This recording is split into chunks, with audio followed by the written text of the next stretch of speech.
એક એવું પવિત્ર વ્રત છે જેને કરીને સ્વયં માતા પાર્વતીએ ભગવાન શિવને પોતાના પતિરૂપે પ્રાપ્ત કર્યા હતા। એવું વ્રત જે આજે પણ હજારો કુમારિકાઓ પોતાના મનગમતા જીવનસાથી, અખંડ સૌભાગ્ય અને સુખી પરિવારની પ્રાપ્તિ માટે શ્રદ્ધાથી કરે છે। શિવપુરાણની કથા મુજબ હિમાલય પુત્રી પાર્વતીએ શિવજીને પતિરૂપે પ્રાપ્ત કરવા માટે આ બંને વ્રતો કર્યા હતા। વ્રત દ્વારા જ પાર્વતીએ પોતાની મનોકામના પૂર્ણ કરી હતી। ત્યારથી જ કુમારિકાઓ પોતાને મનગમતો પતિ પ્રાપ્ત કરવા માટે અને અખંડ સૌભાગ્ય તથા સંતતિ પ્રાપ્તિના શુભ હેતુથી આ વ્રતો કરે છે।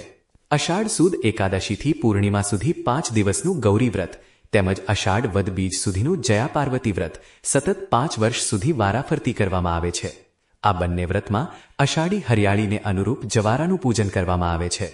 પકવેલા રામપાત્રની અંદર ભીની માટીમાં 7 પ્રકારના ધાન્ય ઘઉં, જવ, તલ, મગ, તુવેર, ચોળા અને અક્ષત વાવીને જવારા ઉગાડાય છે।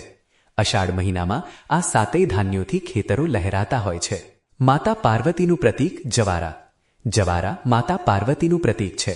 રૂની પૂણીને કંકુ વડે રંગી તેમાં ગાંઠો વાળીને નાગલા બનાવી જવારાને ચઢાવાય છે। નાગલા શિવનું પ્રતીક છે। શિવ મૃત્યુંજય છે તો માતા પાર્વતી મૃત્યુંજયા છે, માટે બંનેની સંયુક્ત પૂજા કરવામાં આવે છે।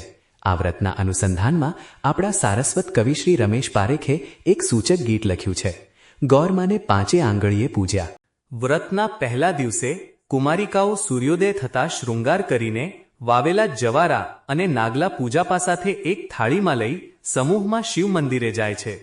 મંદિરે આવી જવારાને નાગલા ચઢાવી અક્ષત કંકુ દ્વારા ષોડશોપચારે પૂજા કરે છે। પૂજા કરીને શિવ પાર્વતી પાસે મનગમતો ભરથાર માંગી અખંડ સૌભાગ્ય તથા સુસંતતિ પ્રાપ્ત થાય તે માટે શ્રદ્ધા અને નિષ્ઠાપૂર્વક પ્રાર્થના કરે છે। 5 દિવસના વ્રત દરમિયાન કુમારિકાઓ મીઠા વગરનું મોડું ભોજન કરી એકટાણું કરે છે, માટે જ અમુક પ્રાંતમાં આ વ્રતને મોડા વ્રત, મોડાકત કહે છે। 5 દિવસના બંને વ્રતો જ્યારે પૂરા થાય છે ત્યારે 5મા દિવસે જવારાનું જળાશયમાં વિસર્જન કરે છે। કુમારિકાઓ રાત્રિ દરમિયાન જાગરણ કરી શિવ પાર્વતીની ઉપાસના કરે છે। જાગરણ પછીના 6ઠ્ઠા દિવસના પારણા કરી વ્રતની પૂર્ણાહુતિ કરે છે। વ્રતનું ઉજવણું સતત 5 વર્ષ સુધી આ વ્રત ક્રમાનુસાર કર્યા બાદ તેનું ઉજવણું કરવામાં આવે છે। ઉજવણામાં સૌભાગ્યવતી સ્ત્રીઓને જમાડી તેમને સૌભાગ્ય ચિહ્નોનું દાન કરવામાં આવે છે। ગૌરી વ્રત અને જયા પાર્વતી વ્રત સંબંધી કથા ભવિષ્યોત્તર પુરાણમાં આલેખાયેલી જોવા મળે છે।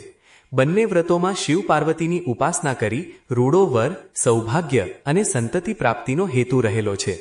તો આવો આપણે સૌ આ વ્રતના અધિષ્ઠાતા શિવ પાર્વતીને પ્રાર્થના કરીએ। હે પિતા, હે માતા, તમારું નિષ્ઠાપૂર્વક વ્રત કરનાર દીકરીઓને મનવાંછિત ફળ આપજો। જય ગૌરી મૈયા।